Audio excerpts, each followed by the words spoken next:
నమస్తే కిరణ్ టీవీ భక్తి ప్రేక్షకులకు స్వాగతం. ప్రస్తుతం మనతో పాటు ఉన్నారు ప్రముఖ ఆధ్యాత్మికవేత్త, శ్రీ విద్యా ఉపాసకులు, ఇంటర్నేషనల్ అవార్డు గ్రహీత డాక్టర్ సుదర్శన్ శర్మ గారు. నమస్కారం గురుగారు. నమస్కారం గురుగారు, నవంబర్ 28న కాలభైరవాష్టమి కదా గురుగారు. ఆ రోజున మనం ఎలాగ ఆరాధన చేసుకోవాలి, అలాగే కాలభైరవుడి గురించి ఒకసారి మన ప్రేక్షకులకి తెలియజేయండి గురుగారు. తప్పకుండా మంచి ప్రశ్న వేశావు. ఈ విషయం గురించి కాస్త చర్చించుకోబోయే ముందు ఒకసారి ఆధ్యాత్మికంగా దైవ ప్రార్థన చేసుకుందాం. బీజాపూరగదేక్షుకార్ముకరుజ చక్రాబ్జ పాశోత్పల వ్రీహ్యగ్రస్వవిషాణ రత్నకలశాన్ ప్రోధ్యత్కరాంభోరుహ ధ్యేయో వల్లభయ సపత్మకరయ సృష్టోజ్వల భూషయాత్ విశ్వోత్పత్తి విపత్తి సంస్థితికరో విఘ్నేశ ఇష్టార్థద. శ్రీ మహాగణపతియే నమో నమః. నమో భూతనాదం నమ ప్రేతనాదం నమ కాలకాలం నమో రుండమాలం నమ కాశికాపురి కాళికా ప్రేమలోలం కరాలం నమో భైరవం కాశికా క్షేత్రపాలం. శ్రీ కాలభైరవ దేవతాభ్యో నమో నమః. అస్మద్గురు చరణారవిందాభ్యో నమో నమః. అస్మత్పితు చరణారవిందాభ్యో నమో నమః. మంచి ప్రశ్న వేసామమ్మ. ప్రధానంగా తీసుకుంటే 28వ తేదీన, అంటే రానున్న 28వ తేదీన కాలభైరవాష్టమి, దాన్ని కాలభైరవ జయంతి అని కూడా అంటూ ఉంటారు. ప్రధానంగా మార్గశీర్ష అష్టమి, శుద్ధ అష్టమికి కాలభైరవాష్టమి, కాలభైరవ జయంతిగా మనం జరుపుకుంటూ ఉంటాం. అయితే ఇంతకీ కాలభైరవుడు ఎవరు? ఈయన ఉపాసన చేయడం ద్వారా ఏమిటి సిద్ధిస్తుంది అనే విషయం గురించి, అదేవిధంగా ఆ రోజు ఏం చేసుకోవాలి అనే విషయం గురించి చెప్పుకోబోయే ముందు ప్రధానంగా అసలు భైరవుడు అంటే ఎవరు అనే విషయం గురించి కాస్త మాట్లాడదాం. ఈ ప్రధానంగా శివుడి యొక్క ఉగ్ర అవతారాల్లో ప్రధానంగా వీరభద్రుడు, భైరవుడు, శరవేశ్వరుడు అనేవారు ప్రధానమైనటువంటి దేవతలు. శివుడికి సంబంధించిన ఉగ్ర అవతారాల్లో ప్రధానంగా శరవేశ్వరుడు, అదేవిధంగా వీరభద్రుడు, అదేవిధంగా భైరవుడు. ఈయన ఒకానొక సమయంలో ఈ శివ అమ్మవారు దాక్షాయిని యజ్ఞంలో వీరభద్రుడిని పంపిస్తాడు. అదేవిధంగా వీరభద్రుడు వెళ్ళి అక్కడంతా కూడా ధ్వంసం చేసి ఇచ్చేస్తుంటాడు. అదే సమయంలో కాలభైరవుడిని కూడా పంపించడం, కాలభైరవుడు ఈ యొక్క బ్రహ్మ యొక్క కపాలాన్ని తన వేలుతో త్రుంచేస్తాడు. అందుకే బ్రహ్మహత్య పాతకానికి సంబంధించి విశేషమైనటువంటి ఆ దోషం పోవడానికి కాలభైరవుడు కాశీలో ఉండిపోతాడు అని కూడా ఒక నానుడి కొంత దీంట్లో కూడా ఉన్నది. ప్రధానంగా తీసుకుంటే కాశీక్షేత్ర నివాసించ కాలభైరవ దర్శనం. కాశీక్షేత్రానికి సంబంధించిన దేవుడు కాలభైరవుడు, కాశీక్షేత్రాధిపతి కాలభైరవుడు. అయితే ఈ భైరవుడు ఉపాసన చేయడం ద్వారా ఏమిటి సిద్ధిస్తుంది అంటే, ప్రధానంగా భైరవుడు యొక్క ఇది మనం చెప్పుకున్న విషయం ఏంటి అంటే, దక్షయజ్ఞానికి సంబంధించి బ్రహ్మ చేసినటువంటి తప్పిదానికి సంబంధించి భైరవుడు ఆవిర్భావం, తద్వారా బ్రహ్మకున్నటువంటి 5 ముఖాల్లో ఒక ముఖాన్ని స్వామి తన గోరుతో తుంచేస్తాడు. ఇది విషయం. అయితే భైరవుడు ఆవిర్భావం గురించి మాట్లాడుకున్నాం. ప్రధానంగా తీసుకుంటే అంటే కాలభైరవుడి గురించి ఎంత మాట్లాడుకున్నా కూడా తక్కువే. అయితే సూక్ష్మంలో చెప్పడానికి అవకాశం ఉంది కాబట్టి భైరవుడి యొక్క ఆవిర్భావం ఎందుకు వచ్చాడు అనే విషయం గురించి చెప్పుకున్నాం. అయితే ఈ భైరవ ఉపాసన చేయడం ద్వారా ఏమిటి సిద్ధిస్తుంది అంటే, ప్రధానంగా భైరవుడు అంటే భై అంటే, అందుకే మీరు చూడండి మన కుక్కని చాలా వరకు భైరవుడు అంటారు. అది ఏమంటుంటుంది? భై భౌ అంటుంది. అయితే విషయం ఏమిటి అంటే, భై అనేది భైరవుడికి సంబంధించి ప్రధానంలో భైరవుడు భై అనేది అంటే భయాన్ని తొలగించేవాడు. ప్రధానంగా కాలభైరవ ఉపాసన చేయడం ద్వారా భయాన్ని మనం సంసారం అనే సాగరం నుండి, కష్టాలు అనే భయం నుండి మన విముక్తులు చేసేవాడు కాలభైరవుడు. అందుకే భైరవుడు క్షేత్రపాలకుడు అంటారు. భైరవం క్షేత్రపాలం. ఒక కుటుంబంలో తండ్రి ఎలాగ ఆ కుటుంబాన్ని రక్షిస్తూ ఉంటాడో, కుటుంబానికి క్షేత్రపాలకుడు ఎవరు అంటే తండ్రి.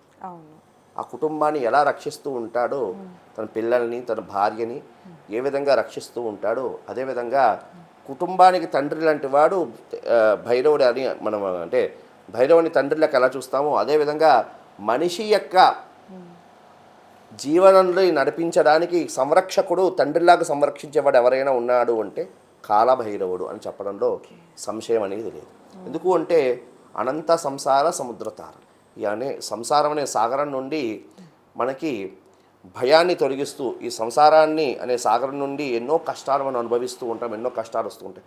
ఆ కష్టాల నుండి విముక్తులను చేస్తూ ఆ యొక్క జీవిని నడిపించడానికి తండ్రిలాగా నడిపించేవాడు ఎవరైనా ఉన్నాడయ్యా అంటే కాలభైరవుడే అని చెప్పుకోవచ్చు.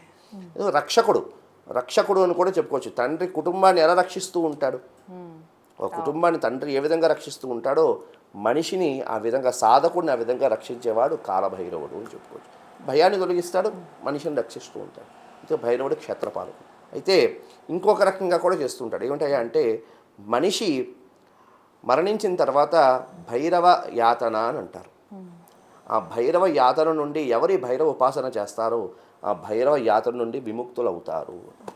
భైరవ యాతన అంటే ఏంటి? అంటే ప్రధానంగా భైరవ యాతన అనేది మనిషి మరణిస్తున్నప్పుడు, కొంతమంది ఏమంటుంటారంటే మనిషి మరణిస్తున్నప్పుడు ఆ యాతన చూస్తే యమయాతన అంటూ ఉంటారు. మరణించిన తర్వాత యముడు జీవి ఎలా యాతన శరీరంతో ఎలా అనుభవిస్తూ ఉంటుందో అదేవిధంగా మనిషి మరణించిన తర్వాత చేసినటువంటి ఈ పాప సంబంధమైనటువంటి ఈ చేసినటువంటి పాప సంబంధమైన అంటే పాప పుణ్యాలకు సంబంధించి పుణ్యం చేస్తే వాడు పర్వాలేదు, వాడు ఈ శరీరంతో చేసినటువంటి పాప సంబంధమైనటువంటి కృత్యాలకి భైరవ యాతన అనేది అనుభవిస్తూ ఉంటాడు అనమాట. ఆ భైరవ యాతన నుండి కూడా విముక్తులను చేస్తాడు ఈ యొక్క భైరవుడు. ఈ ఉపాసన చేయడం ద్వారా ఆ భైరవ యాతన నుండి విముక్తులు అవుతారు. అదేవిధంగా ప్రధానంగా తీసుకుంటే ఈ భైరవుల్లో మనకి ప్రధానంగా 10 రకాల భైరవులు అంటే అష్టభైరవులు అంటూ ఉంటారు. అందులో ప్రధానంగా 10 భైరవులు. అందుకే మనకి చూడండి, మనకి కొన్ని మంత్రశాస్త్రాల్లో భైరవ ఏ మంత్రాన్ని ప్రారంభించే ముందు చాలామంది విఘ్నాలు వస్తూ ఉంటాయి. మీరు గమనించారో లేదో నాకు తెలియదు. చాలామంది గురువు గారు మేము ఏదైనా సాధన చేద్దామన్నా, ఏదైనా జపం చేద్దామన్నా, మాకు ఏవైనా అనుష్ఠానం చేద్దామన్నా మాకు అన్ని విఘ్నాలు వస్తున్నాయండి, గణపతికి మేము ప్రార్థన చేసుకుని పూజ చేసుకుని ప్రారంభం చేస్తున్నాం, అయినప్పటికీ కూడా మాకు ఏ మంత్ర సాధన ఏ దీక్ష కూడా అవ్వట్లేదు, ఏమిటో రండి అర్థం కావట్లేదు అని. అయితే గణపతి ప్రధానమే, యథార్థమే అది. గణపతి అనుజ్ఞ లేనిదే మనకి ప్రథమ పూజ్యుడు కదా గణపతి, ఆయన అనుజ్ఞ లేనిదే ఏది అవ్వదు. అయితే ప్రధానంగా ఈ యొక్క భైరవుడు కూడా అనుజ్ఞాం దాతుమర్హసి అంటూ ఉంటారు. భైరవ అనుజ్ఞ లేనిదే కూడా ఏది కూడా ప్రారంభం చేస్తే అది పని నడవడానికి అవకాశం అనేది లేదు. అందుకే కొన్ని మంత్రశాస్త్రాల్లో ఏం చెప్తారంటే సాంప్రదాయంలో గణపతి ఉపాసన తర్వాత భైరవ ఉపాసన చేసిన తర్వాతే ఏదైనా చెయ్యాలి అని. కొన్ని మంత్ర విధానాల్లో ఏం చెప్తారయ్యా అంటే భైరవ దిగ్బంధన క్రమం అని అంటారు. భైరవ దిగ్బంధన క్రమం అంటూ ఉంటారు. ఏ మంత్రాన్ని ప్రారంభించే ముందు దశ దిశ దిగ్బంధనం, మనకి 8 దిక్కులు అష్టదిక్పాలకులు, ఊర్ధ్వస్థానం, అదేవిధంగా ధరస్థానం, అంటే భూమి, పాతాళ స్థానం నుంచి కూడా మనకి ఇబ్బందులు రాకుండా ఉండడానికి 8 స్థానాలు అష్టదిక్పాలకుల నుండి కూడా, అంటే ఎటువైపు నుంచి ఏ చికాకు కూడా రాకుండా ఉండడానికి 8 దిక్కుల నుండి, అదేవిధంగా ఊర్ధ్వస్థానం, అదేవిధంగా భూమి అంటే పాతాళం నుండి కూడా మనకి ఇబ్బందులు రాకుండా ఉండడానికి ఈ యొక్క భైరవ దశ దిగ్బంధన క్రమం అని ఉంది. ఆ క్రమాంతం చేసుకుని కొంతమంది సాధన చేయడానికి చేస్తూ ఉంటారు. ఆ విధంగా చేయడం ద్వారా వాడి మంత్ర సాధన ఎక్కడా కూడా విఘ్నాలు కలగకుండా కూడా భైరవుడు రక్షిస్తాడు. అందుకే అన్నాను కదమ్మా, భైరవుడు రక్షించేవాడు. మంత్ర సాధన కూడా చేస్తూ ఆ సాధకుడిని రక్షించేవాడు కూడా భైరవుడు. కాబట్టి ప్రధానంగా ఈ భైరవ ఉపాసన చేయడం వల్ల ఇంకేమిటి లభిస్తుంది అంటే చాలా వరకు ప్రస్తుత కాలంలో పరప్రయోగాలు, మాకు మా మీద ప్రయోగం జరిగిందండి, మా మీద మంత్రప్రయోగం జరిగిందండి, మా మీద తంత్రప్రయోగం జరిగిందండి, మాకు ఎవరో చేతబడి చేశారండి అని ఇలా చాలామంది మనం వింటూ ఉన్నాం. ఇటువంటి దోషాల నుండి, ఇటువంటి బాధల నుండి విముక్తులు చేసేవాడు కాలభైరవుడు. ఎందుకంటే సర్వ మంత్రాలు కూడా ఈయన ఆధీనంలోనే ఉన్నాయి. ఎలా పూజ చేయాలి గురుగారు? ఆ రోజు ఏమిటి చెయ్యాలి అంటే అటువంటి భైరవుడిని ఆ రోజు ఏ విధంగా ఆరాధన చెయ్యాలయ్యా అంటే ప్రధానంగా తీసుకుంటే ఆ రోజు ప్రాతకాలం కాలకృత్య కార్యక్రమాలు తీర్చుకుని భైరవుడికి ప్రధానంగా ఇష్టమైనటువంటి ద్రవ్యం మాష చక్రాలు అంటే గారెలు. భైరవుడికి విశేషంగా బిల్వపత్రాలతో అర్చన చేసుకుని ఆ రోజు మాష చక్రాలు దండలా గుచ్చి కాలభైరవుడికి వేసి అందులో కొన్ని గారెలు భైరవుడు అంటే కుక్కకి తినిమించడం, ఆయన వాహనమైనటువంటి కుక్కకి తినిమించడం ద్వారా ఆ దోషాలన్నీ కూడా పరిహరించబడతాయి. ప్రధానంగా ఈ చూసారా, ఈ కాలసర్ప దోషాలు, సర్ప సంబంధమైన దోషాలను కానీ, అదేవిధంగా ఏలినాడి శని సంబంధమైన దోషాలు ఉన్నవాళ్ళు ప్రధానంగా ఈ కాలభైరవాష్టమి రోజు సద్వినియోగం చేసుకోండి.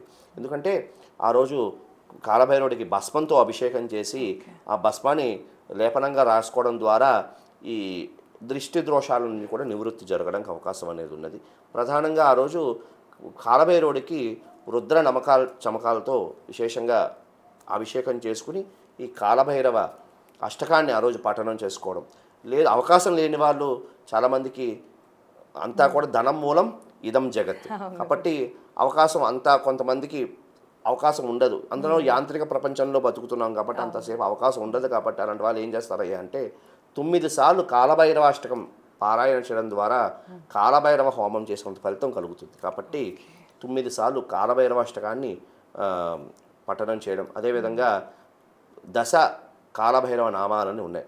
అశితాంగ భైరవుడు, రురు భైరవుడు, క్రోధ భైరవుడు, ఉన్మత్త భైరవుడు, భీషణ భైరవుడు, చండ భైరవుడు, కపాల భైరవుడు, సంహార భైరవుడు, అదేవిధంగా స్వర్ణాకర్షణ భైరవుడు, వటుక భైరవుడు అని దశ భైరవులు ఉన్నారు. వీరి నామాలని ఆ రోజు చదవడం ద్వారా, పఠనం చేయడం ద్వారా విశేషమైనటువంటి ఫలితాలు కలుగుతాయి. ఈ విధంగా ఆ రోజు కాలభైరవ అష్టమి రోజు ఈ విధంగా భైరవుడి యొక్క ఆరాధన చేయడం ద్వారా ఉత్తమమైనటువంటి ఫలితాలు కలిగి వారు అనుకున్నటువంటి కోరికలను నెరవేర్చుకోవడానికి అవకాశం ఉంటుంది. ఓకే గురుగారు. సో విన్నారు కదా, కాలభైరవ అష్టమి అలాగే కాలభైరవ ఉపాసన ఎలా చేయాలో గురుగారు ఎంతో చక్కగా తెలియజేశారు. ఇంకా మీకు ఏమైనా సందేహాలు ఉన్నా, లేకపోతే ఎలాంటి సమస్యతో ఇబ్బంది పడుతున్నా గురుగారిని సంప్రదించాలి అంటే స్క్రీన్ పైన స్క్రోల్ అయ్యే నెంబర్కి తప్పకుండా కాంటాక్ట్ అవ్వండి. ఇదేనండి ఇవాళ వీడియో. మీకు కనుక ఈ వీడియో నచ్చినట్లయితే లైక్ చేసి, షేర్ చేసి ఎలా అనిపించిందో కామెంట్ చేయండి. మరిన్ని ఇంట్రెస్టింగ్ వీడియోస్ కోసం మా ఛానల్ని సబ్స్క్రైబ్ చేసుకోండి. ధన్యవాదాలు. నమస్కారం గురుగారు.